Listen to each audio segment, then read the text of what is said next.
This kid with a lot of hair showed up and ran for Congress in the 3rd District in Northwest Arkansas.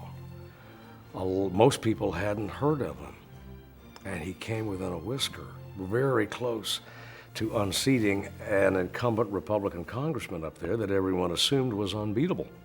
His name was Bill Clinton.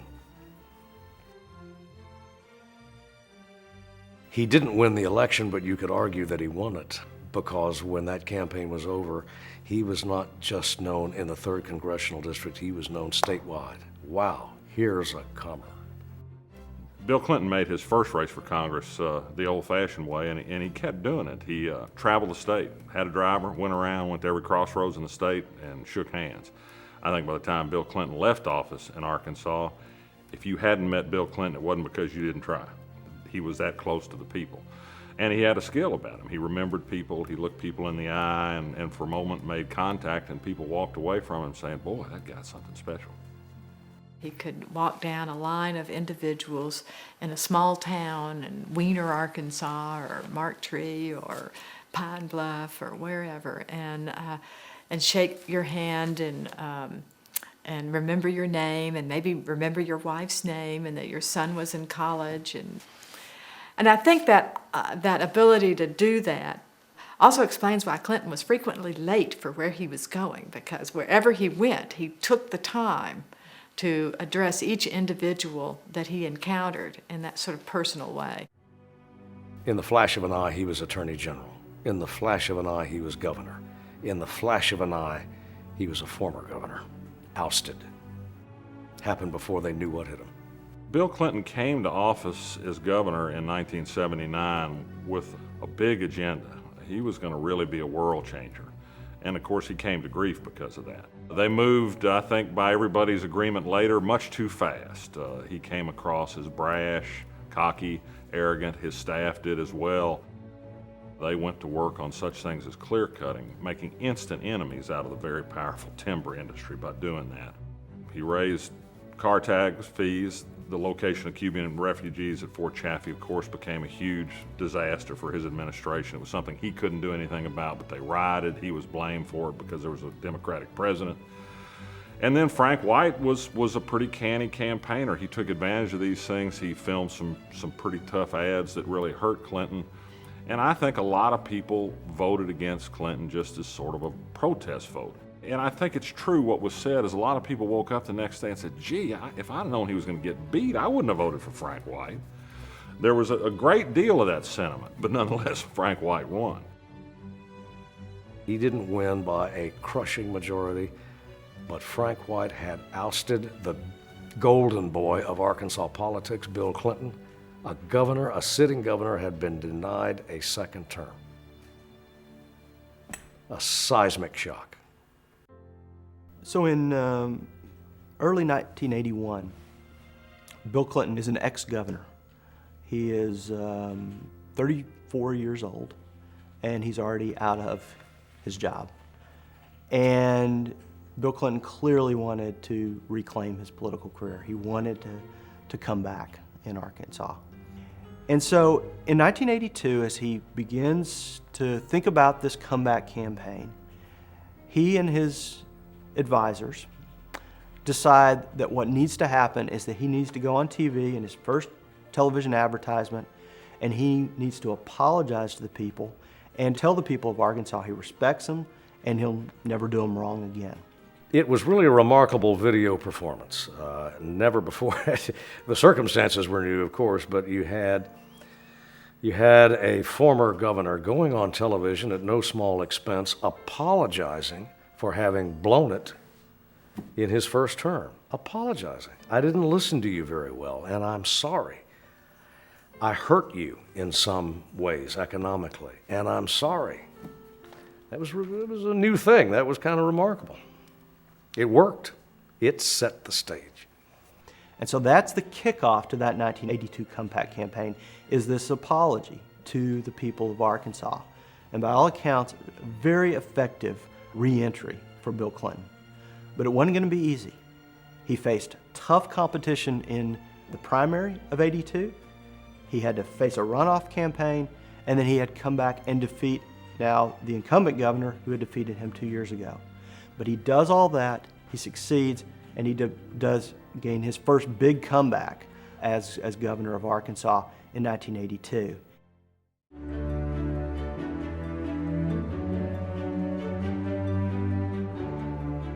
By the time he left Arkansas for Washington, Bill Clinton would be one of the 3 longest-serving Arkansas governors. And in 1990, he won his last race for re-election.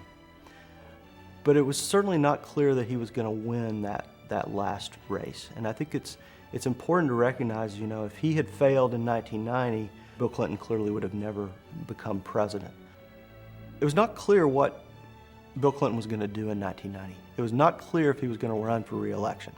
The Arkansas primary election is in May of 1990. He doesn't make his announcement about what he's going to do until March of 1990, just a little over 2 months before that primary date. But on that day, he comes out and he says, I've decided that indeed I still do have the passion to be governor of the state. There are still things to do, and I want to run for re-election. But by then, other folks had already said, this guy's vulnerable.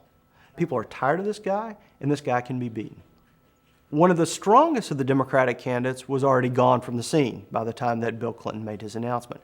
The Attorney General of the state, Steve Clark, had been seen as the next in line for the governorship. Steve Clark had been Attorney General for a number of years, had been, by all accounts, a successful, non-offensive Attorney General, and so he was clearly next in line. But what came to light as he began his governor's campaign was that he had been using the state credit card for a number of personal expenses. And so Steve Clark has to leave the race and ultimately goes to federal prison over those charges. The second very viable candidate is Jim Guy Tucker.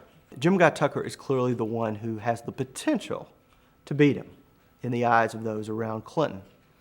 And so some of those advisors go to Jim Guy Tucker and convince him that he should leave the race and that they will do all they can to help pay the debt that he had built up in that governor's race to date and do all they can to win the lieutenant governorship if he will step back and instead run for that lower level race.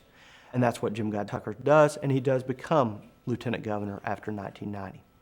The third candidate is the grandson of a former governor, Tom McCray, who had been successful in economic development, and so he wants to be governor as well. And while Bill Clinton doesn't win an impressive primary win, he wins a solid win in 1990 and doesn't suddenly look as wounded as many thought early in that year.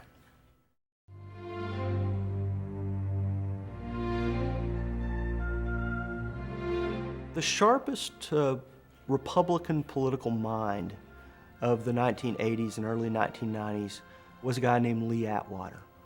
Lee Atwater was a South Carolina political consultant who had been a vital ingredient in George Bush's election as president in 1988.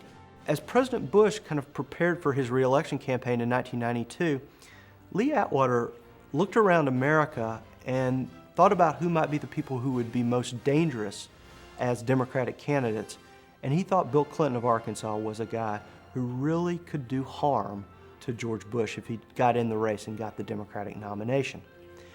And so the Atwater political team in the White House decides that the best bet was to try to take Bill Clinton out in Arkansas. And so as part of a broader Southern-wide campaign to get sitting Democrats to switch to the Republican Party, they go out and recruit the congressman from Central Arkansas, Tommy Robinson, a true conservative populist, to become a Republican. And so there's a high-profile White House press conference in which Tommy Robinson says, I'm not leaving the Democratic Party has left me, and conservative Democrats like me. And so he becomes kind of the front runner for the Republican nomination for the governorship. Ultimately, Tommy Robinson wasn't the only Democrat who switched to being a Republican and decided they wanted to be governor. A guy named Sheffield Nelson, also a longtime Democrat who had thought of running for governor as a Democrat, was one of the most high-profile business leaders in the state. And he decides he's going to be governor as well. And he suddenly is a well-financed opponent to Tommy Robinson in the Republican primary.